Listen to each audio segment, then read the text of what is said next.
I think I've got a new editing technique for you. You may have heard of pancake editing, where you have two timelines on top of each other so you can drag clips in between them. But forget pancakes. I think you should have a go at Tetris editing. I reckon if you give this a go, you'll find it efficient and it'll make your timeline really clear. But it's also just super satisfying. This is the first version of the timeline where I've just got voiceover laid out down here.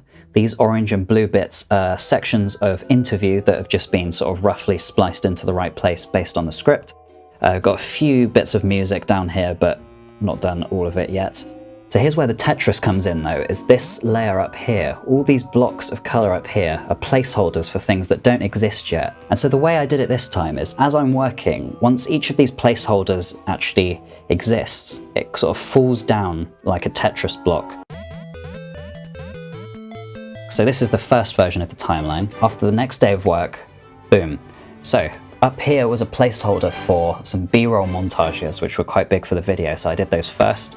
If I scan through a few more versions, here's another key one where we've got these placeholders up the top here, and boom, they like fall down like Tetris. And here was a big version. Obviously I've added in a bunch of music and a bunch more B-roll and stuff like that.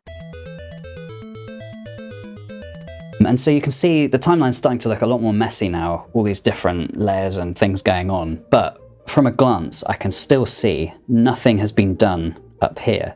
So these are areas where it's either animations being worked on by other people, or they're just bits I haven't got to yet. And I can see like a lot of work's gone on here, not as much has gone on here.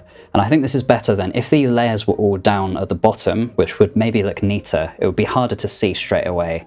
These are Tetris blocks which have not yet fallen. This is where I tidied up the timeline and got rid of unnecessary layers, which is always good to do. You can see a bunch of animations must have come in.